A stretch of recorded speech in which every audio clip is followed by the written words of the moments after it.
So our boy DJ is actually out of town for an entire week. I think today was like day one or two, but he's basically going out of town for an entire week to just sit down by a lake, hang out, and basically just see how many beers that he can drink over the course of an entire week. So Mikey, as our fill-in guest today, I've got to ask you before we get started.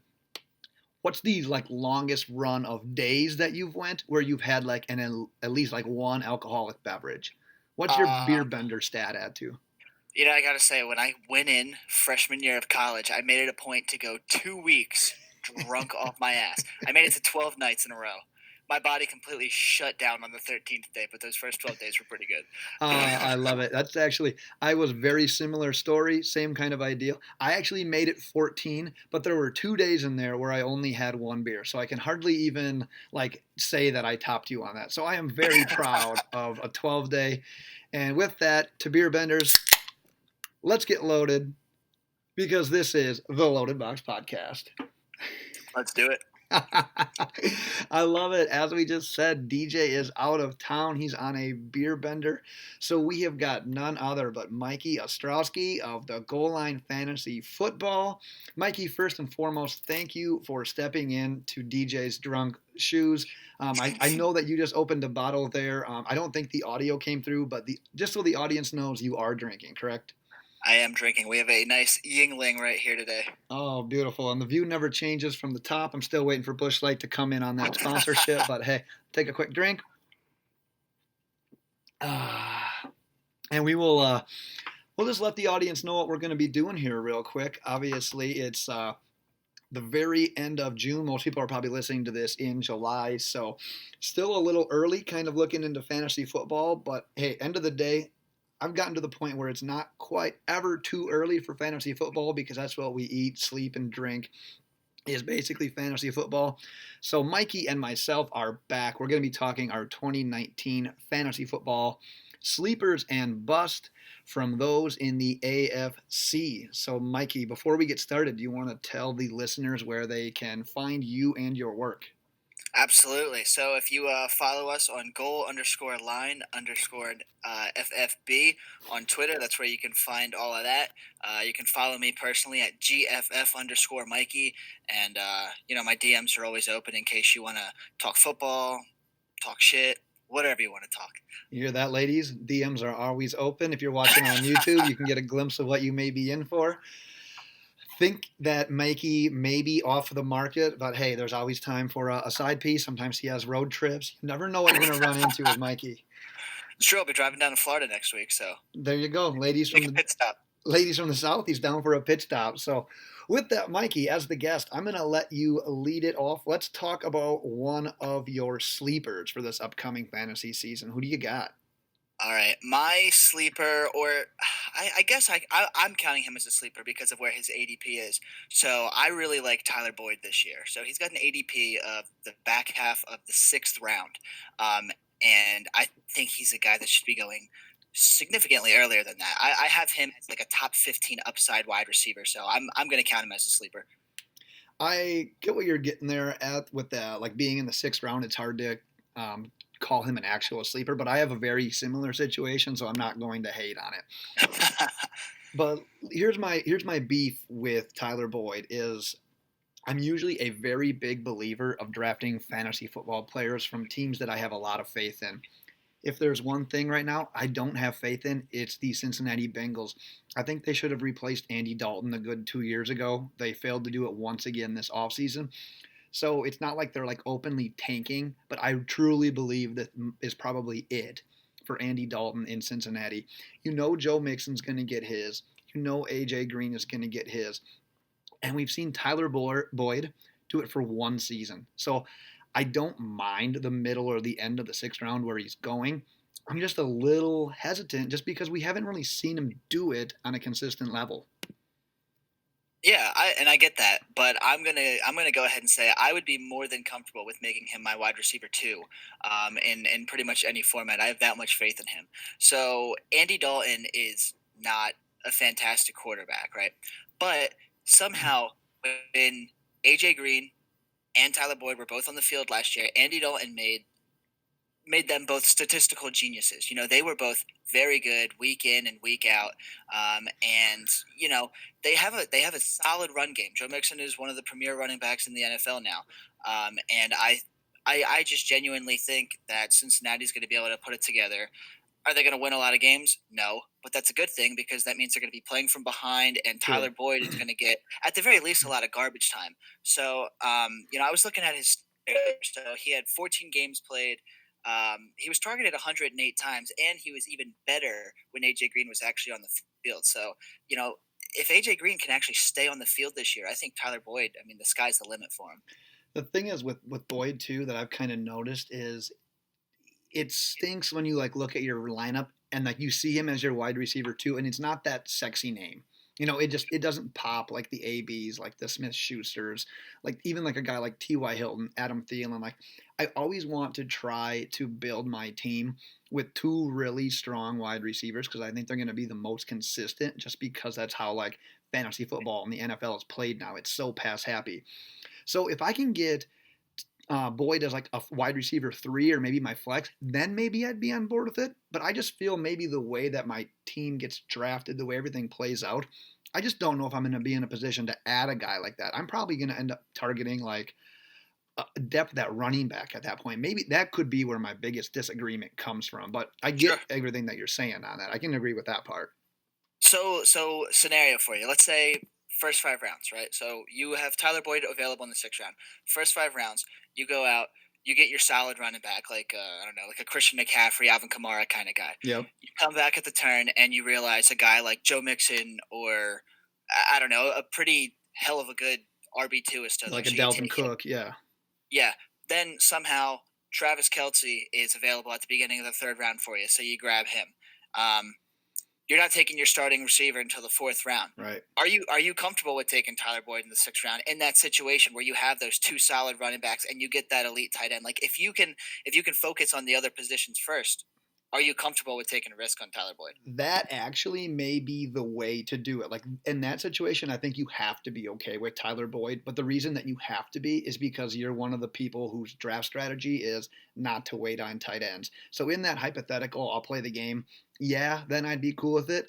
But I just could never imagine in a starting a one tight end league, me taking a tight end in round 2 or 3, or even 4 for that matter.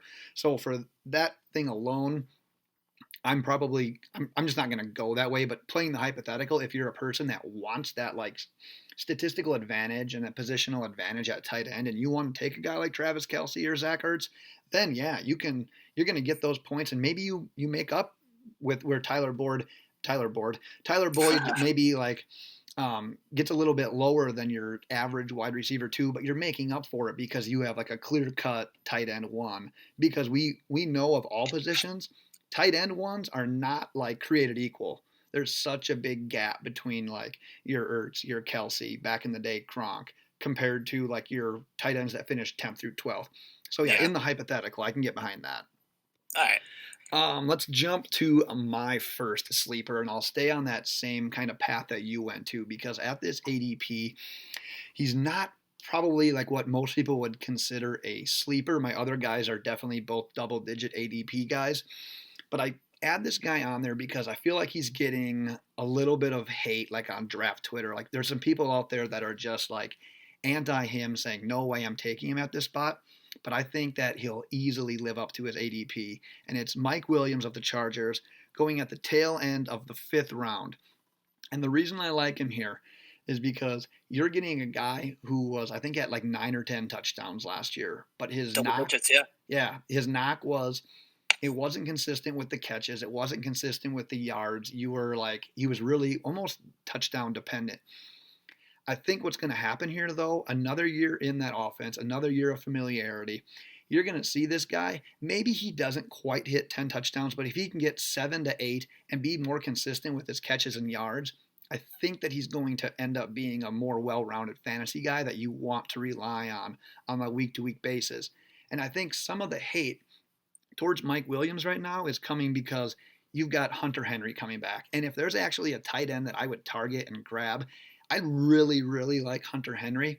but I just think there's so much unknown, and I think that Mike Williams is also that ultimate red zone threat where Hunter Henry isn't going to come in and just steal everything. And Keenan Allen, for how great he is, he's never been a guy that's going to get you a bunch of touchdowns. So I think the touchdowns are still out there. They're going to be more towards Melvin Gordon. They're going to be more towards Mike Williams. And Mike Williams is going to live up to that ADP. So Tyler Boyd was 607. Mike Williams is 10th pick in the fifth round. So they're fairly similar. Granted, my guy's going almost a full round before that. But if they're both on the board, I'm really comfortable with Mike Williams as my wide receiver 2 this year. Yeah, I'm a massive fan of Mike Williams this year. And honestly, I think getting Hunter Henry back is only going to help him. Yeah. But I think the biggest thing that's going to help Mike Williams is that what's his face? Tyrell Williams? Tyrell Williams is out of the picture. Yep. He's out of the picture. And Tyrell Williams was always their home run hitter. Right. And that's one of the cool things about Mike Williams is that he is a big red zone target, but he's also a home run hitting wide receiver. Mm-hmm. So all of a sudden, if he's still getting those red zone looks, if he's still getting, even if he only gets maybe 10 to 12 more receptions than he had last year, right? I think he can stay on pace with, I'd say, at least 8 or 9 touchdowns, which is pretty close to his 10. And I think that he is going to be the biggest deep ball target for Phillip Rivers. Right. So I think his yardage totals are going to go up. His targets are obviously going to go up. And I, for a guy at the end of the 5th round, I mean, I'd be more than happy to get Mike Williams. I have him on my dynasty team. I'm targeting him in my keeper league this year. He's good. He's good, and this is going to be his best year yet. And that's the beautiful thing. Like what you said about Phillip Rivers is I love waiting back and getting a guy like Phillip Rivers. Oh, yeah. One, he's super consistent. He always throws right around 30 touchdowns. And, man, he lets it rip. He's not doing the Andy Dalton checkdowns. He's not dinking down here and there. He is taking chances. And like you said, last year it was always Tyrell Williams on the receiving end of those. Because I had Keenan Allen. I know all about that, man. Keenan Allen still was fine. He just wasn't getting those bomb touchdowns. That's going to be Mike Williams this year. He's going to take chances. Like you said, he's a big guy, but he's a fast big guy. He's going to be able to get it done. So, yeah, I mean, I think we're both kind of on the same page here. I'm all about Mike Williams. Feel free to throw in something else if you have any more about Mike Williams. Otherwise, I'll let you go on to your second sleeper. No, I have no complaints about Mike Williams. I couldn't agree more that he is a prime breakout candidate this year for sure. Nice. Let's hit your next one. So my next guy is actually not in a 6th or 5th round kind of pick. This is a super sleeper. The deep and sleep. I don't think this guy should be. I was surprised to learn that his ADP was, halfway through the 14th round, and that's Nyheim Hines from Indianapolis. He's a guy. He had over 60 receptions last year. Yeah. He had, a handful of touchdowns. He slotted in as the guy when Marlon Mack was down with injury. I mean, sure, in that time he kind of split carries with Jordan Wilkins, but he was really good in the air game for Andrew Luck. And I mean, there's 3 huge things that lead me to believe that Nyheim Hines is going to be even better this year. And if you recall, he had a few weeks where he was pretty damn good last year. Oh, yeah. I picked him up on the waivers, man. He definitely helped what was on my team a very weak position and turned it into average to slightly above average. Oh, absolutely. And even when Marlon Mack came down, I mean, obviously the production fell down significantly, but his presence was still there. He was still pretty decent in PPR, and he was one of those guys where, when Marlon Mack was healthy, you could slot him in as, a bye-week flex kind of guy. He was going to get you that 9 or 10 points. You weren't going to complain about it. But going forward, one, Indianapolis offense is going to be the scariest it's been in quite some time. Yep. They drafted Paris Campbell. Their offensive line is absolutely nuts. T.Y. Hilton is healthy. Andrew Luck is healthy. Marlon Mack is healthy for now. And that brings me to my second thing is that Marlon Mack is so injury prone that Nyheim Hines, even if he's playing behind Marlon Mack when Marlon Mack's healthy, I think he's serviceable. But when Marlon Mack inevitably goes down for a few games this year, I mean, Nyheim Hines is going to slot in as an immediate RB2 with weekly RB1 upside, especially in PPR leagues. Right. So I mean I love him. And then even if Marlon Mack stays healthy, he's still in that explosive offense. He's still going to get his third down looks. He's still going to get the occasional, goal line look and be a little shuffle pass option to Andrew Luck because he's got some great hands. And I'm a huge Naheem Hines fan, especially if I'm a Marlon Mack owner. But Hines is one of my favorite running back sleepers in the entire draft. I'm totally on board with that. I was actually I was looking at my rankings and like how high I wanted to put Hines. And when I was doing them, there was a report that came out. I don't remember if it was the coach or the offensive coordinator, but someone from the Colts had mentioned like Marlon Mack's healthy. He's going to be our guy. Like he's going to be a 3-down running back. And it was like, okay, I have to take a little bit of a step back with Hines. But then I thought exactly what you did. Indianapolis's offense is going to be able to there's a lot of mouths to feed, but I think they're all like relatively going to get fed. And like you said, man, Marlon Mack has never been like a full season, 100% like I'm good, I'm on board. So yeah, he'll be able to survive both behind him, especially in that pass catching role. If you're in half point or full point, I think his value only goes up. But man, if he does go down, he is going to be like the clear cut like number 2 running back there because I think they really liked what they saw out of him. So yeah, I'm on board. I think my only hesitation is similar to what you said though. Like they do have Paris Campbell now, who's going to be utilized as like the short pass kind of receiver. And then they did add, and I'm interested to hear like a quick take from you on where does Devin Funchess fit into all this because you're the resident Panthers fan. You know a lot about him. You've seen him play his entire career. How the hell does he slate into all this? I honestly forgot all about him, but he he is actually a incredible addition to Indianapolis's offense. He didn't fit in Carolina. We didn't really need that big-bodied receiver with how Cam Newton plays and with how the rest of the team goes. But Andrew Luck having a big-bodied receiver like that, that's honestly going to be scary. And Devin Funchess, he's not a bad receiver. Right. He's just, he just wasn't what Carolina needed, but I think he's going to fit Indianapolis perfectly. He's going to be probably the third receiver on the depth chart just behind T.Y. and Paris Campbell. I don't know what they're going to do with him. I guarantee they use him a lot around the red zone. But that's another reason why Indianapolis's offense is just going to be that much better because they added they added a few options for Andrew Luck. And, after watching last year, it didn't even look like he needed any more options. You know what I mean? Yeah. Like, so it's going to be a high caliber offense, and this is one of those teams where I'm more than happy with taking pretty much any Indianapolis Colt I can get in the draft if it's late enough. Right. So let's let that bleed into my next guy, and we'll stay on the Colts because as the 4th pick in the 14th round is a tight end that didn't get a lot of looks last year, basically because he was injured, and it's my second sleeper. 1404 is his ADP. It's Jack Doyle.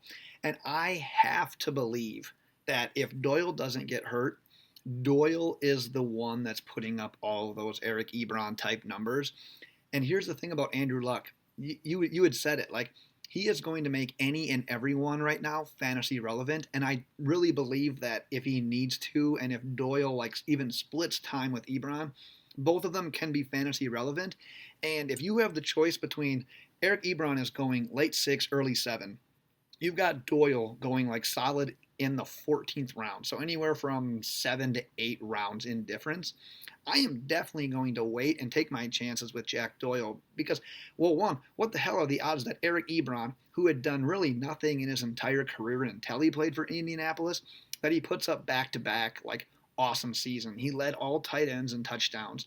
And like I said, I think Doyle had that potential, and Doyle would have done it. He would have been given the first crack at it had he had not been hurt. Now that he hardly played at all last year, had the full offseason, they could both be fantasy relevant. But let me take the sleeper here. I'm going to take the guy you can get 7 or 8 rounds later and go with Doyle and just be completely fine with it. Yeah, I like Jack Doyle as a sleeper too. I think that Indianapolis is going to utilize both their tight ends. I mean, they'd be stupid not to. Right. Jack Doyle is incredibly talented. Eric Ebron's incredibly talented. I can see Jack Doyle being the kind of guy that they're going to use, between the 20s on the field, and I can see Ebron taking a bit more of the red zone looks just because he is that big, red zone threat, and he proved it last year. But I do think Jack Doyle is going to, as long as Jack Doyle can come back and be completely healthy by the time the season starts, I think Ebron's going to win the touchdown race between the two. But I think Doyle's going to have more yards. And when it comes down to it, I think Ebron will finish with more fantasy points, but Jack Doyle is going to be a much safer option and a pretty serviceable tight end, in my opinion. So Yeah. if you can get him in the 14th round, I mean, that's nothing to shy away from. What's your typical strategy when it comes to tight ends? Because me and DJ, like, I don't even have the conversation with him because me and him are basically the same when it comes to tight ends. We're like, let's just find a guy end of the draft, or like someone always seems to pop up on the waiver wire that you can throw in and get 8 to 10 points in a week. So I'm not usually going out of my way to get the Kelseys, to get the Ertz, to get those top flight guys. Are you a guy that's going to take a chance and you want that top end tight end, or are you a sit back and wait kind of guy? It depends on the situation, and it depends on how my team is looking at that point. I think in redraft leagues, I'm more than comfortable with taking Travis Kelce at the end of the second round this year, just because there's so much bullshit going on in Kansas City, and the only thing constant is Travis Kelce, and he is proven, he is good, he is reliable. He doesn't sit out very many games, even when he's injured. He plays injured, and he does a damn good job when he plays injured. But Travis Kelce is going to be the only guy that I would go out on a limb and take in the second or third round. I'm ignoring Zach Ertz. I'm ignoring George Kittle. I'm ignoring Eric Ebron. The tight end position is a lot deeper than we think it is. Last year was just a series of unfortunate events. We had injuries on injuries, and you had the quarterbacks getting injured for some good tight ends, and then you had some tight ends that used to be good and they were just falling off. Like Jimmy Graham had absolutely no rapport with Aaron Rodgers. That was a disaster. And then Delanie Walker went down last year, and Greg Olsen went down last year. So typically I'm waiting until double-digit rounds, or maybe the 8th or 9th round if the guy that I really want is there. But I'm typically filling out all of my running backs, all my receivers, and getting a backup at each position before I'm thinking about a tight end. Nice. Yeah, last year I had all intentions of just like trying to get like going like a round higher and getting Hunter Henry on all of my teams. I was that confident, and then he got hurt right before the season started or whatever in the training camp, and I'm like, there went my one tight end plan for the year, so I just punted on it, and I didn't take a tight end until very end, and it works in some cases and it doesn't in others. So I was just kind of curious to see how that's played out for you. So we hit on Doyle. Let's go to your third sleeper. My third guy is a guy that Miami Dolphins fans will know. It's Albert Wilson, receiver. And I know what most people are thinking right now. Who the fuck is Albert Wilson? If you remember, he had a few game stint last season before he went down with injury, and he was just absolutely tearing it up. Before I get into Albert Wilson, I actually have a funny story about him. So back when it was either 2014 or 2015, it was like his rookie year or his sophomore season, and we were at my house. We were having our keeper league draft. It's my home league, and my buddy in like the second to last round takes this random guy, Albert Wilson, and I think 3 or 4 of us looked at each other and we were just like, who the fuck is Albert Wilson? We were making fun of him. We were making fun of him for that entire season for that pick, just because it was such a waste of a pick. But now he's the one laughing at me because I'm picking him as a sleeper. Right. I really, really like Albert Wilson, and if he can come back and be healthy. I mean, last season, 2018. So here's the stats, right? He played in 7 games, but he only started in 3 of them. Out of all of those, he had 26 receptions for just under 400 yards, and he had 4 touchdowns, and he looked pretty damn good while doing it. Right. There is no clear answer in Miami at who the lead receiver is going to be. Nope. Honestly, the only thing we know about Miami is that Kenyon Drake is going to be running the ball, really. Right. So, I mean, I'm taking a chance.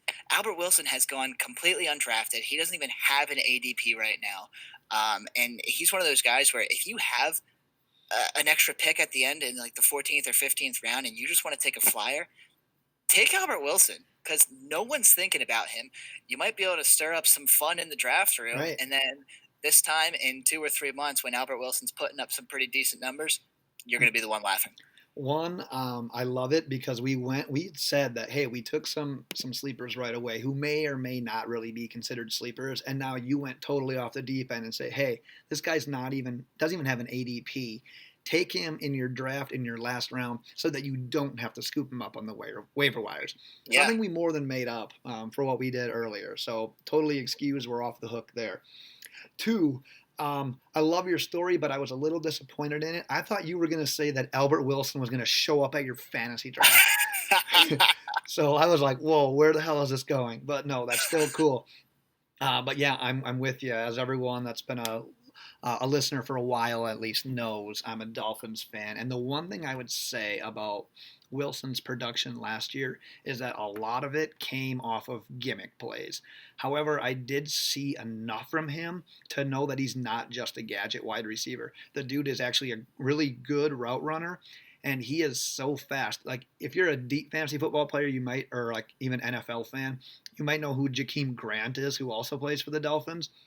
One of the fastest players I've ever actually watched play. Albert Wilson is right there with him in regards to speed, and that's saying a lot. This dude can book. So I think there's more to Albert Wilson than just being a gadget player. And the thing that all Dolphins fans and even fantasy football players should know is that offense is going to look a lot different this next year. Last year, they literally found success only when they were running gadget plays. And yeah, that worked, but it wasn't something that you were going to be able to consistently rely on. But now, if they actually have a formidable offense, and like you said, there's not a wide receiver that's going to stand out right now, Wilson might end up being that guy. And in a more formidable offense, when they're running more normal plays, I think he's going to be that guy. The only thing is, you might want to watch going into training camp because they say he's going to be healthy for week 1, but there's like a slight chance he may start on the PUP list. But I think maybe he opens camp on it, but I think he'll end up being activated prior to that. So yeah, it's maybe a little homerish on my side, but yeah, last round, go ahead and take Albert Wilson all day. Yeah, that's what I was going to bring up. He is recovering from injury right now, but there are reports saying that he should be ready by week 1. Hopefully, that means he can get at least a few practices in beforehand, because he is going to be a little bit down on the depth chart, not being able to go to training camp, and he obviously doesn't have the name to cement himself at the top of the depth chart. Right. But he was targeted 35 times over 7 games last year, and he only started 3 of those games. So even if he's only averaging 5 targets a game, I'll take it. Yeah, no, I'm I'm right there with you. I will go into my last sleeper, which is also a wide receiver. He does have an ADP. He's going as the 3rd pick in the 10th round, and it's the Houston Texans' Keke QT. We know like a few things about the Texans. It's that Deshaun Watson can flash, DeAndre Hopkins can ball, and Will Fuller is going to be hurt. Like, those are like the 3 freaking things we always know about them. And the bad thing is, QT, he was only a rookie last year, but he had his injury struggles as well. So you don't know exactly what you're going to get. But man, in his debut, like NFL debut, 11 catches, 100+ yards. Later in the season, after he had some injury woes, came back at a 5-catch, 77-yard game. And in the playoffs, the one game that they played against the Colts, 11 catches on 14 targets, 110 yards, and a touchdown. So literally in their most important game of the season, yeah, they were relying on Hopkins, but the Colts were doing a fairly decent job of trying to take that away. But every team is going to try to take away DeAndre Hopkins. That's the one thing you have to focus on trying to take away. So, hey, insert another wide receiver. And if Will Fuller's out there, I don't mind him. But the one I want is QT, because I think he just has a little bit more potential if he's running from the slot. He's not completely marred by injuries yet the way Fuller is. And, man, he's just like a target monster when he's out there. They're giving him the looks. In the important situation, they're giving him the looks. In the 10th round, you're not going to have to rely on starting him every week. But, hey, he could be that guy that emerges to, being a wide receiver 3 or a flex spot that you might be intrigued to play based on a matchup, based on injury, whatever it ends up being. So you're kind of taking a flyer on him anyways. So yeah, as a sleeper, all about Keke. Yeah, no, and Deshaun Watson absolutely loves him, and that is one of the biggest things to look for when you're picking a sleeper wide receiver is, does the quarterback actually like this receiver? Right. And Watson loves him, and it shows. Like you said, I mean, he had, what was it, 14 targets in the playoff game? Yeah, I mean, that is absolutely insane. I'm sure that's more targets than DeAndre Hopkins had even had. Right. So I mean, going after a guy like that, especially with Will Fuller's injury woes, I mean, in the 10th round, it doesn't get much better than that. Right. Before we get to our bus, let's talk real quick about Pristine Auction, because leading up to the 2019 NFL season, we're going to be doing another giveaway, so make sure you're paying attention for that. But in the meantime, we can get you an extra $5 put towards an item that you win at pristineauction.com. Just enter the registration code LOADED when you create your account. They got daily auctions, week-long auctions, tons of stuff for all sports for your man cave. So head over to pristineauction.com today. And actually, before we hit on our bus, we had a couple of listener questions. We put out a tweet. You can check us out at Loaded Box. Go ahead and ask your questions. Reply to that tweet that we always put out usually before an episode. Otherwise, feel free to ask anytime and we'll hit them on the next episode that we do. But Mikey, the first question is, are you drafting Alvin Kamara over Zeke Elliott this year, especially with the scare of a potential 2-game suspension for a guy like Zeke? Yes, I honestly am taking Alvin Kamara over Ezekiel Elliott, and the only reason why is because of the suspension potentially looming. Alvin Kamara, in my opinion, is a very safe pick. Mm-hmm. If we're talking about who I'm selecting in Dynasty, it's a bit different. I'm taking Zeke personally. But if we're just going redraft, I'm taking Alvin Kamara because he's got Drew Brees there. He's on arguably the most explosive offense in the entire league. And he is the focal point of the most explosive offense in the entire league. So Alvin Kamara, especially in PPR leagues, I mean, there's literally 2 players in the entire league that I like better than him. So I'm taking him over Zeke. No, I think I'm with you on that one. The only difference would be I would say that I was going to be taking Kamara probably over Elliott. One of the reasons, though, is because most of my leagues are either half or full point per reception leagues. So with that, I think Kamara just gets such a big nod. And man, I always thought like Kamara and Ingram gelled so well together, but now Ingram's out of the equation. Latavius Murray's in there. He might steal a little bit of goal line work. He might get some carries. Whereas Zeke doesn't really have that guy taking it. But like you said, man, the Saints are literally like the best offense. So I want every piece of that I can get. And Kamara, since he's been featured like his rookie year, all he's done is crush it, just knock it out of the park. So not only are you getting a guy that I think is going to be really consistent, but man, he puts up some freaking like week winning weeks. So I think I have to go with Kamara in that situation. Yeah, I agree. This is probably my favorite listener question. I can't believe we haven't ever discussed this in the past. But let's say you're in a redraft league. What is your favorite number to draft from, 1 through 12, in a 12-person? My favorite, I like being right in the middle at either 6 or 7. Mm-hmm. That is always my favorite because I always get antsy whenever I'm waiting too long to pick. I always see. I like picking every 12 picks because then I don't overthink anything because I have just enough time to analyze those 3 or 4 guys that I really want, and I can't second guess myself because by the time I'm done, finalizing, okay, these are the 3 guys I'm looking at. Here's where I'm ranking them right now. Let's do it. It's my turn. Yeah. But if I'm picking at number 1 and then I don't pick again until number 24, my mind is changing and changing and changing. And then suddenly I'm not even picking a guy that's in my list. I'm picking some other guy. So I like picking right in the middle of the round. No, I'm pretty close to with it. I just like being a touch closer to the end. I'm like an 8 or 9 kind of guy on a 12-team league. And I was looking at it this year. At that pick, you can get a guy like Joe Mixon, who I'm totally cool with being like my top running back. And you can come back and get a guy like Mike Evans, Antonio Brown. And then you can just use those guys as like your building blocks. One of each, or go double running back. Get a guy like Dalvin Cook.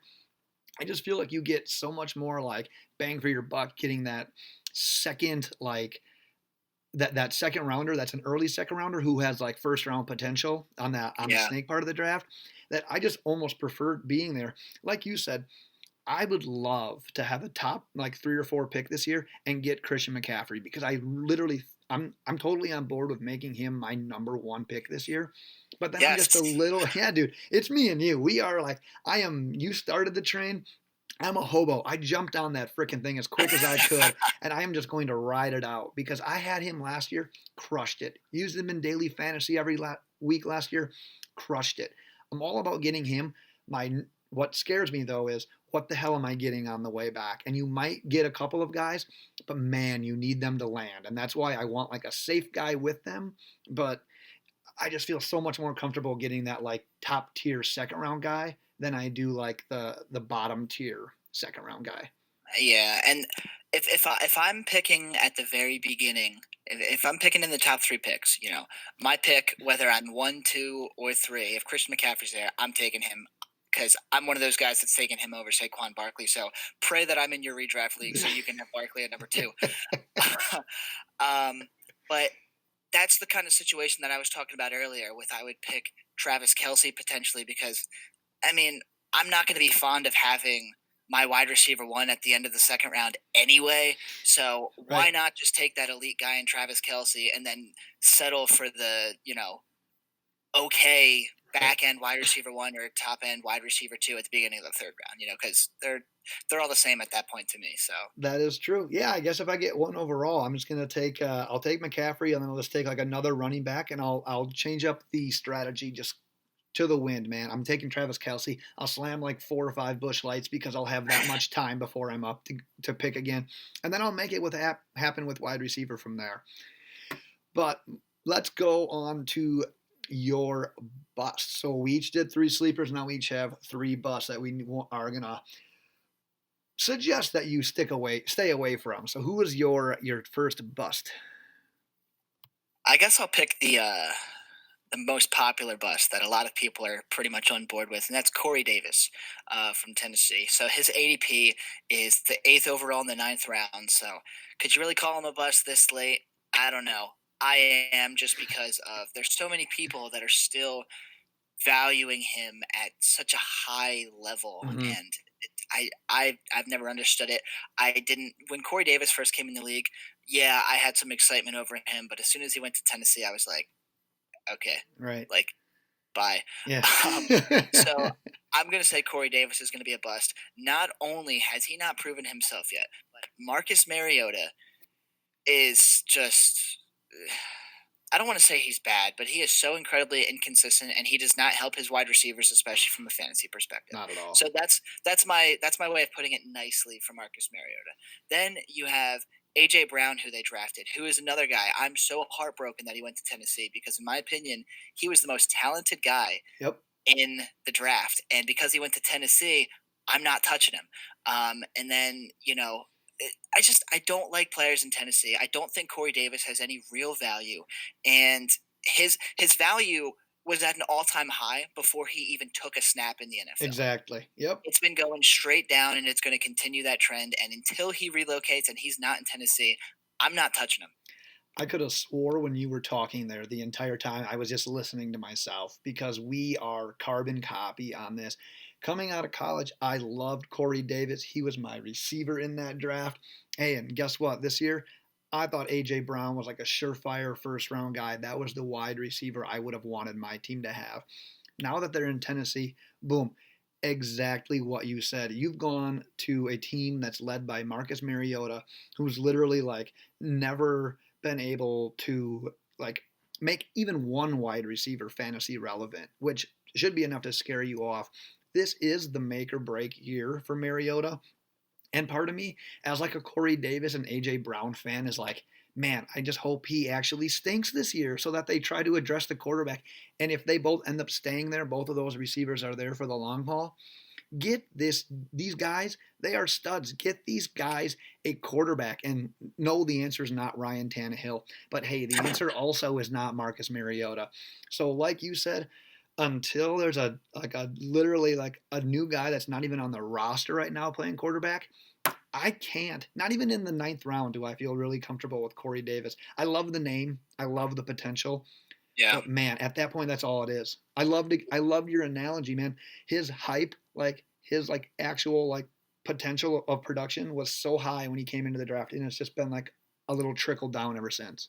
Yeah, I'm pretty sure in dynasty leagues when he was a rookie, he was like the consensus number 1 overall pick, or at least Oh in the yeah, top 3, if I remember correctly. yeah. So I mean, Now, I will say if we do talk about dynasty, I don't know if I would necessarily trade away Corey You Davis can't. because, like you said, if they do replace Marcus Mariota, his value is going to start trending in the right Mm-hmm. direction. Yep. But for the sake of redrafts, if you're in the ninth round and your options are Corey Davis or literally any other player in the NFL, I'm taking literally any other player in the NFL.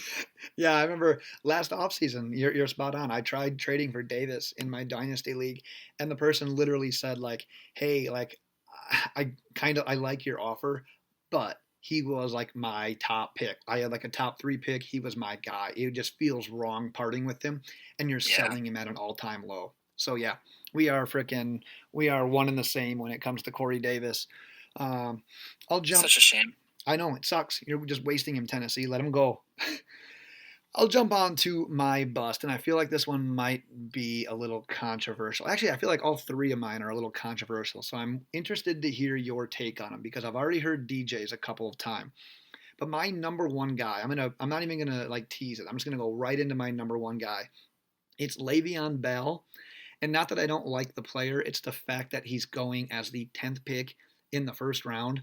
And one, I don't have faith in the Jets right now. Two, I don't have any faith as a Dolphins fan in their former coach and Adam Gase for multiple reasons. He flat out, like, there were reports that he said, "Hey, I wasn't even on board with bringing Le'Veon Bell in." And so what? You have him now. You're going to utilize him. But Adam Gase, on the other hand, might not. The dude does not like utilizing running backs. And yeah, you had talked about Kenyon Drake in Miami. The reason, like, you didn't want to use Kenyon Drake on a week to week basis last year. That dude was part of those gimmick plays, and he was so spotty. Like, if you got lucky and used him on the right week, great. However, if you didn't, he put up a 4 point week for you, and it literally killed you. And Yeah, there's zero chance in the first round that I'm going to take a guy who had that as his coach. I'd rather take Joe Mixon, Michael Thomas, Julio Jones, Odell Beckham, all these guys who have similar ADPs. So while Bell might be fine, it might work out great. I mean, when he was in Pittsburgh, he was a consensus top 3 or 4 pick every single year. I'm going to let it be someone else's issue. It might be there, but I'm avoiding him. yeah, and at the 10th overall pick, I'd avoid him too. So when he was in Pittsburgh, he was playing on a hell of an offense. The Jets do not have a hell of an offense. Exactly. If Le'Veon Bell falls to the mid second round or late second round, I absolutely would take him because I would be more than thrilled to have Le'Veon Bell as my RB2 or my RB1 if I got a guy like DeAndre Hopkins or Michael Thomas or Devontae Adams. It's I'm currently living in North Jersey, and I've been living in North Jersey for 5 years. So all of my good friends are either Giants fans or Jets fans, and there's one thing that I've learned living up here, and it's that the Jets find a way to be mediocre no matter what. Yep. And No they are matter going who to they bring have. down exactly. Well, they're gonna bring down Le'Veon Bell. He goes from Ben Roethlisberger to Sam Darnold. I'm not saying Sam Darnold's a bad quarterback, but he's not proven. He's still young. He's got a lot of kinks to work out. He goes from having Antonio Brown as his number one receiver Yeah. to having Robbie Anderson. Robbie Anderson as his number one, and it's just, Yeah. Yeah. like so for where his ADP is. I'm not taking him. You're right. I would much rather have Joe Mixon at a similar ADP than Le'Veon Bell. And it's nothing against Le'Veon Bell. I mean, he's ultra talented. He's one of the more talented running backs in the entire NFL. But he's just in a shitty situation. He's got a shitty head coach, and it's just not.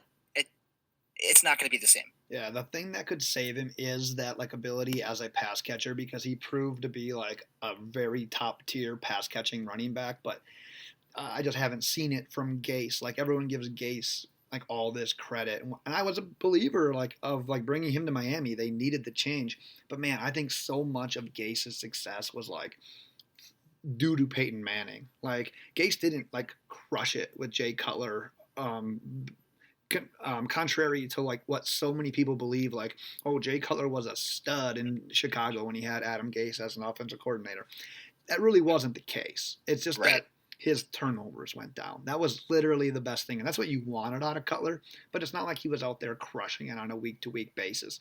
So yeah, if Le'Veon Bell can get it done like as a pass-catching back, he might live up to that ADP. I'm just not putting the faith in it. So, Now, I will say this before we move on from yeah. Le'Veon Bell. So Chris Herndon is going to be suspended for I think what's it? Have they announced what his suspension is going to be, or is it just an inevitable suspension? The tight end for the Jets. I'm looking it up right now. Because I know there's been some mention about a suspension surrounding Herndon. Oh, yeah. I think right now he's just facing a suspension. Faces the likelihood of a 2-game suspension. Okay, 2-game suspension. Perfect. So what's going to happen is he's going to be suspended for the first 2 games. Le'Veon Bell is going to be Sam Darnold's only safety blanket. Right. And Le'Veon Bell is going to come out and he's going to have an amazing week 1. He's going to have an amazing week 2. And then as soon as Chris Herndon gets back, because I do believe in Chris Herndon. I think he's a talented tight end, and I think he's going to have a pretty good rapport with Darnold. As soon as he comes back, Le'Veon Bell's targets are going to go down by at least 1 or 2 targets a game. It doesn't sound like a lot, but that's a lot in a PPR league, taking away 2 complete opportunities for not only just a point for the reception, but however many yards Le'Veon Bell can get. Right. So I think that Le'Veon's going to come out and he's going to look really good the first 2 weeks, and then after that, he's going to just slowly die off. So if you are the kind of person that is going to get stuck taking Le'Veon Bell at the end of the first round, when he goes off those first 2 weeks, come back to this moment right here. So high. Because you can trade him for a lot, and you'll be happy you did. I love it. That's next level advice. Like, hey, man, he's going to crush it. Listen to this. He's going to get like 25 points each of the first 2 weeks. Sell him. Just get rid of him. Like, Chris Herndon's back. It's over for him. I like it. That's next level, Mikey. Who is your second bust? So my next guy has a significantly higher ADP than Corey Davis. He's a running back. He is being selected at the beginning of the 4th round, 402 or 403, I believe, and it's Mark Ingram, the Baltimore Ravens, which is weird to say, Mark Ingram of the Baltimore Ravens. Right. I don't like him. I think he's kind of talented, but we were just talking about Alvin Kamara not too long ago. He's on that ultra-talented New Orleans Saints offense that can make almost anyone look like a star. I mean, Latavius Murray is not a bad running back, but he's going to come out and he's going to have probably his best year to date just because that's what New Orleans does. He absolutely might. Mark Ingram, on the other hand, he's stuck in a backfield that has, counting him, 3 or 4 mouths to feed. And Kenneth Dixon's not a bad running back. The Gus Bus is not a bad running back. And then they have Lamar Jackson, who is going to take more rushing attempts than all 3 of those running backs combined. I think Mark Ingram this year, I'm not touching him in the 4th round. I'm not touching him in the 5th round. If he falls all the way to the 6th round, okay, maybe I'll consider it. But I think that he's going to become one of those guys that's going to be extremely touchdown dependent. I know I'm in an extreme minority here because a lot of people are like, oh, Mark Ingram's all on his own now. I don't buy into any of that at all. I don't like him in Baltimore, and I'm not taking him. I actually like all of your points, and I will say before I get into why, like what I'm going to talk about Ingram, we had sent each other our players beforehand, and I was going to say this is my biggest disagreement of all 6 players that Mikey's going to talk about. But I like what you said, and I'm a little bit more scared about Mark Ingram this year. But the reason why I don't mind him, because I do agree that ADP is a little high. The reason I like him, though, is that so few running backs get like bulk carries, are true workhorse running backs. Whereas I know you mentioned those guys, the Dixons, the Gus Edwards. I'm just not 100% sold on those guys. And clearly Baltimore wasn't either if they were going to end up bringing in a guy of Mark Ingram's caliber. So I really think he is going to be like the bulk carry running back, the guy they lean on. And yeah, Lamar Jackson's going to get a ton of carries and touches and everything. But I just have to believe that they're going to run the ball so much that even if Lamar Jackson gets his 10 to 12 carries per game, Ingram should be right around like 15 to 18. And I think because of the fact that they're going to be fairly decent at running the ball because of the amount of ways that they can run the ball, I think Ingram will become fantasy relevant. And getting the bulk carry guy in the 4th round makes it just hard for me to pass on him. So yeah, it's not the sexy New Orleans Saints offense that he was a part of that makes everyone look good. I totally agree and get your point there. It's just going to be really hard for me to pass on him because of what I think his share of carries is going to end up being. See, and I have to say that I think Baltimore is going to pass a lot more than people think they're going to. Oh, I think they have to. They definitely have to, because clearly the way they were doing things wasn't healthy for Lamar Jackson and wasn't healthy for their franchise. Um, I mean, think about it. They drafted Marquise Brown, who is a stellar receiver. They drafted Miles Boykin as Yep. well, so they're bringing him in. They basically rehauled their receiving core, Yeah. which is a good thing. Then you have Mark Andrews, who I am a firm believer that he's going to be a top 10 tight end this year. So there's an extra sleeper for you guys, Mark Andrews. There it is. But I think that they are going to lean a lot more to the pass this year. And even if Mark Ingram is that guy that's going to get the bulk of the carries, I don't think he's going to have nearly as many carries as people think he's going to. So, I mean, I hope you and I are in a league together, because you're more than welcome to take him from me. Yeah, but man, we have a hand. We're going to be fighting over McCaffrey. It's going to be a bloodbath. Yes, we are. Yes, Nice. we are. I have another first-round running back that I am treading lightly on, and it's James Conner, going as the last pick in the first round. And it's a lot of the same reasons as Le'Veon Bell. I just don't know right now with the Steelers. I'm trying to project them as a team this year, and I'm trying to project like how their fantasy players are going to do. And I'll openly admit this is the team I'm struggling the most with, because you have that debate. Is it the system? Was it guys like AB and Le'Veon Bell and Ben Roethlisberger and like their years together that just like made that offense go? And now that arguably, well, I wouldn't say the most important 2/3 of it, but like the playmaking portion of 2/3 of it is gone. And yeah, I like Smith Schuster, but I think he's getting drafted too high. I don't mind Definitely. James Conner, but I think he's getting drafted too high. So it seems like we're on the same page with Juju at least. Interested to hear what you have to say about James Conner, just because I'm in that situation where, yeah, he is probably going to be the bulk carry running back there, but there's so much unknown. I don't feel comfortable using a first rounder on him. Yeah, I don't like James Conner or Juju's ADP Oh, no. in the slightest bit. I Right. mean, it's one thing to take Le'Veon Bell off that offense, but I am a firm believer that Pittsburgh's system just produces good running backs, because that's just how they're designed. Yep. But the field is going to look completely different when Antonio Brown's not on it. I mean, he is arguably one of the greatest receivers to ever play in the NFL. He's an athletic freak. Mm-hmm. He catches everything you throw to him. I'm 5'9" and he's barely taller than me, and he can do literally anything and jump over these 6'5" corners. I mean, he's absolutely nuts, and not having him on the field is going to just, I think it's going to be a domino effect, because the only real receiver that defenses are going to have to line up on is Juju. Yeah. All this hype about Dante Moncrief, James Washington, whoever else, I want to buy into it, but I'm not going to, because none of them are proven receivers. So Juju is going to basically have half the defense to him, and then James Conner is going to have the other half on him. And I don't think it's really going to work out as well as it's supposed to be. Plus, they drafted Benny Snell, Yep. and they already have Jalen Samuels back there. Jalen Samuels proved that when James Conner wasn't there, Jalen Samuels could do exactly what James Conner did. Same deal, exactly. And when Benny Snell gets his chance, he's going to prove that he can do exactly what Jalen Samuel and James Conner can do. So it's James Conner already admitted that he doesn't think he's going to see the quote unquote big, large, quantity of workload. He thinks he's going to be splitting a lot of carries. Right. I think he's going to be splitting a lot of carries. And sure, he's still going to have weeks where he's going to have 20, 25, maybe even 30 points, but I think they're going to be few and far in between, and he's going to be more or less just a decent RB2, and I'm not spending a first-round pick on that. Nope. Now we're back to being in the same fantasy league and avoiding the same players. So scratch that off the to-do list. But yeah, all those Steelers that you mentioned, the only one I'm even somewhat comfortable with is James Washington, because his ADP is so low, and because at some point another receiver has to emerge.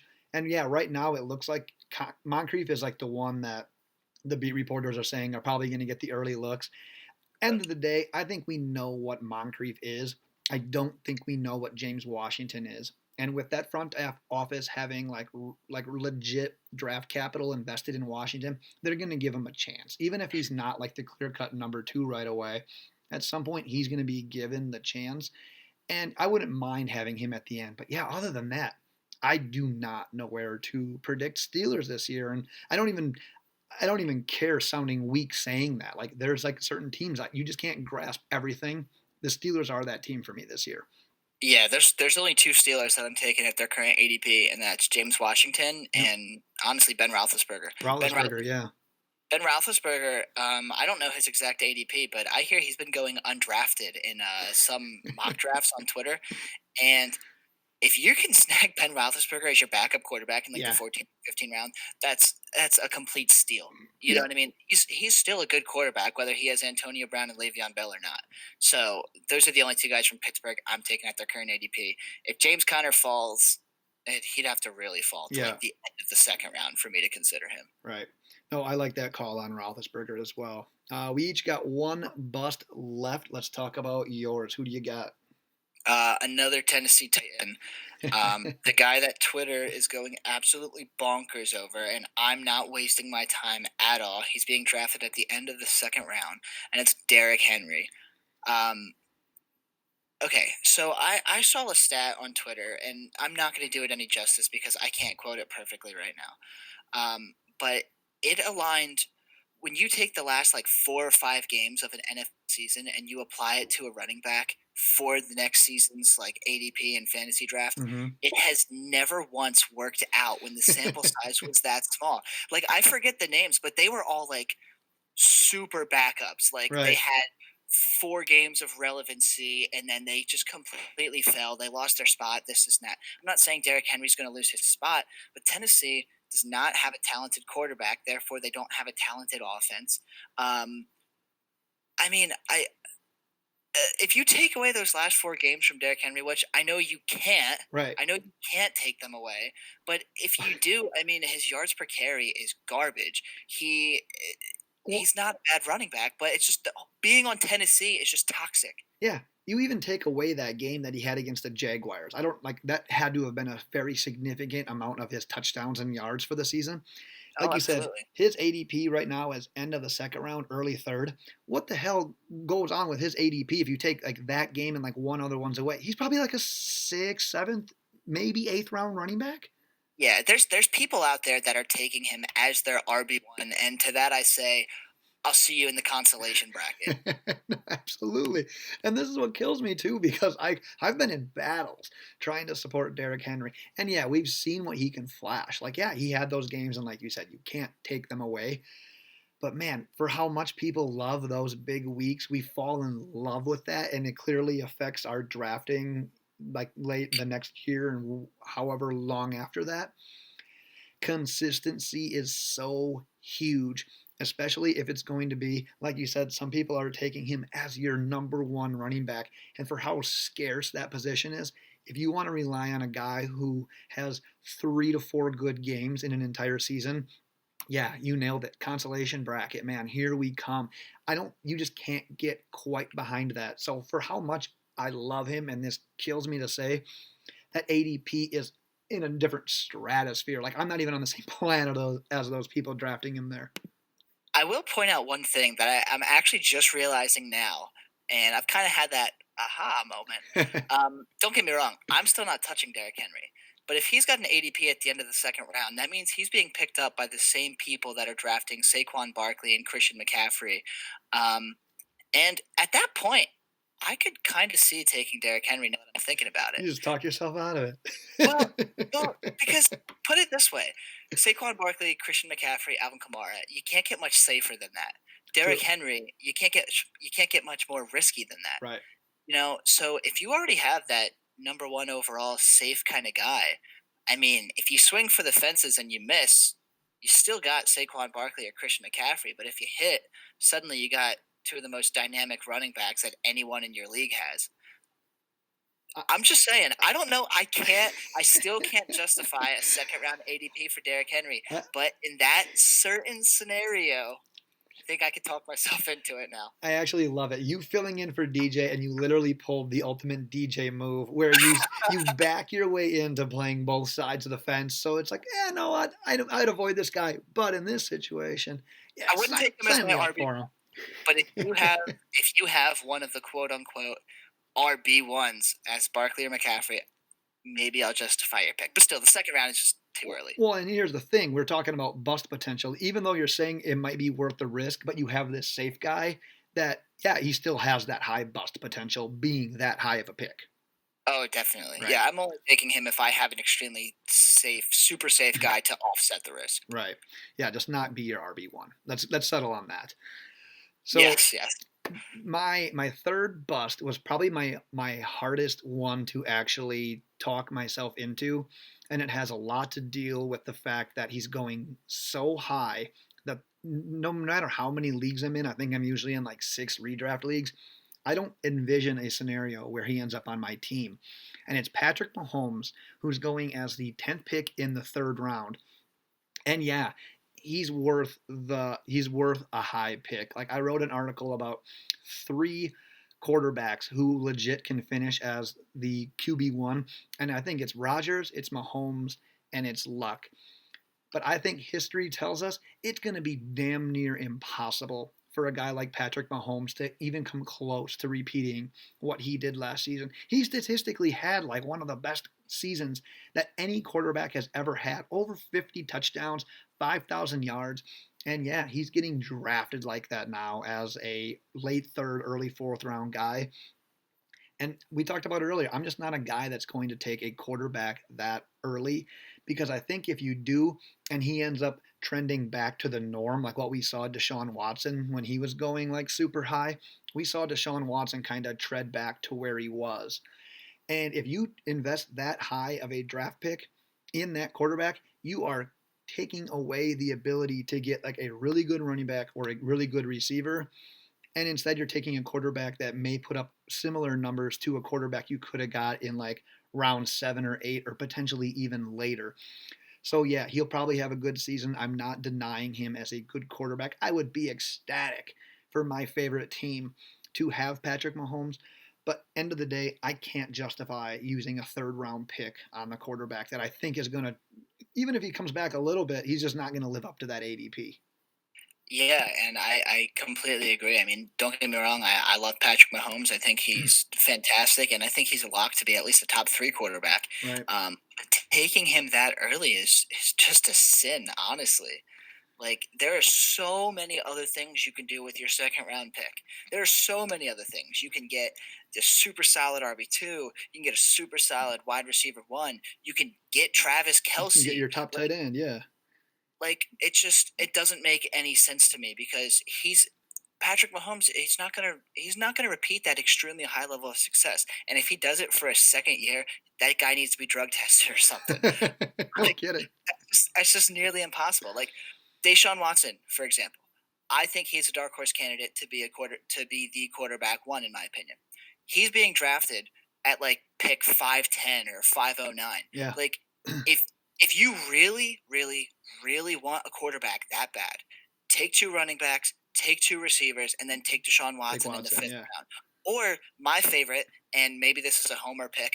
I don't think it is. I think he's just great. Cam Newton is being drafted in like the 9th round right now because people are so terrified of his shoulder. I mean, Cam Newton has QB top 5 upside every single week because he's got some of the best legs in the NFL. Right. So I mean, there's no reason to take that big of a pick on Pat Mahomes because the quarterback position is arguably the deepest position in the entire NFL. For sure. But you know that someone's going to see, oh my God, this quarterback had 50 touchdowns. He was scoring how many fantasy points per week? I have to do that. But man, you can't always live in last year's past. And who knows how this whole Tyreek Hill situation is going to come out. So I know most people have quite a bit of time before their drafts yet. We'll probably know an answer on that before a lot of things draft that could influence the ADP a little bit one way or another. But man, someone's going to fall in love with him in the 3rd round. And I don't think it can be me. So yeah, it's out there. I can't do it at that ADP. Mikey, if I remember right, did you have another sleeper that you wanted to get to? I did have a 4th sleeper, and He is being drafted, I believe, in the 13th round of drafts. I didn't look up his exact ADP, but I know he's being taken pretty damn late. And that is Delanie Walker from the Tennessee Titans. So I just spent all this time talking shit on the I was going Tennessee to say, Titans. what's going to happen here? You're going to do another DJ on us? But if there is one person that Marcus Mariota hasn't completely destroyed the fantasy value of in the past, it's Delanie Walker. Delanie Walker back in 2017 had 175 PPR points. Last year, that would have been good enough to be the tight end 6. So if you can get a top 6 tight end potentially in the 13th round of your draft, meaning you, with the first 12 picks of your draft, you were able to take care of your running backs, your receivers, your quarterbacks. You were able to get depth on depth on depth. And then in the 13th round, you come in and you draft a top 10 tight end. Right. I mean, that's nuts. People are forgetting about Delanie Walker because he's coming off of an injury. He's like 36 or 37 years old. Yeah, I get it. He's an old guy, but he's taken the entire season off. He's recovering. He's at like 85 or 90% now. I follow him pretty closely because I have a couple shares of him in Dynasty, and he's dirt cheap right now. And in my opinion, if he's on the field, he is a surefire bet to be a top 12 tight end pretty much every week. So that's all you can ask for from the tight end position at this point. I mean, he's so serviceable. He's got so much upside. And like I said, if I have to pick a Tennessee Titan, it's him because that's the only guy that Marcus Mariota hasn't completely destroyed. Once again, I think you've nailed this one on the head. I would say my biggest, and it's not really even a disagreement, it's more so like a counter argument. It's at that age, at that position, at his like playing style and everything he does, that ankle injury, like that might be a little bit tough to come back from. And they have a guy in like Jonnu Smith where, hey, this might be the youth at the position. We might want to get him some more targets. He might eat into that. But man, going back to what you said, it's the last round basically of your draft. Take him. And yeah, and if it doesn't work, oh well, you're going to probably cut that pick anyways and get a guy that's like hot on the waiver wire. But yeah, man, he turns into a top 8, top 10 tight end. That could be the same level output at tight end as someone who took one in the 8th or the 9th round. And like you said, you were able to gather all this depth at running back and wide receiver, and you're forming a more complete team. So yeah, if you agree with what Mikey said, wait. Get Mark Andrews and freaking Delanie Walker as your last 2 picks and just be fine with it. That's actually my combo in my Dynasty League, Delanie Walker and Mark Andrews, because I have faith. But I'm looking at it right now. So Delanie Walker's 34. He turns 35 in August, so he'll be 35 for the season. But, I mean, this time last year, if you go back and you look at your rankings or you look at my rankings, don't look at DJ's rankings because he hates tight ends. It didn't exist. But Delanie Walker was ranked as, like, top 5, top 6 oh, yeah. In mine, I know I was looking at that, and he was being drafted as a top 5, top 6 tight end at the age of 34. So, I mean, yeah, we could be scared about the injury, but that doesn't scare me off at all. I mean, the amount of upside that he has, in my opinion, he has like the same risk reward as Derrick Henry, but 12 rounds later. That's such a good way to put it. And the same team. How you just been dogging the entire podcast. Exactly. No, I like it. And with that, I mean, you even gave us a bonus pick. So you not only did you fill in like last minute for a drunken DJ, but man, you were able to come on, you brought it hard, and you actually provided more. Like, I don't even know what DJ would have given there, but he wouldn't have given us a bonus tight end of all things. Like, DJ doesn't even know a tight end in the NFL. So I don't even have a hat on, but if I did, it would be off to you right now, Mikey. Mikey, before we wrap this puppy up, do you want to tell the listeners once again where they can find you and your work? Yeah, absolutely. So we are Goal Line Fantasy Football. You can find us at goal_line_FFB. We have the link to the website in our bio. We are actually just revamping all of our articles and everything. And I actually have an article coming out on Tuesday to kind of reintroduce all of our guys in and everything like that. And we got a lot of stuff coming out. So definitely looking forward to getting back into it. Real life has finally settled down a little bit. I'm adjusting to everything perfectly fine. So it's time to start cranking out articles again. I like it. So yeah, like Mikey said, make sure you check him out on Twitter, on the website. Just give them a follow. Thanks again for Mikey for joining us. Check out The Loaded Box on Twitter. We're found conveniently at Loaded Box. Check out the website for our latest blogs, our podcasts, our fantasy rankings, which also feature Mikey. LoadedBoxPodcast.com. Our next episode, we'll be doing the same thing, but instead of players from the AFC, we'll be doing the NFC. We're available on iTunes, Google Play, Spotify, YouTube, anywhere you download a podcast, we're probably there. Be sure to subscribe, rate, and review. Mikey, thanks again, and why don't you go ahead and send us out? All right, I'll pull the old DJ. Bye. Well done.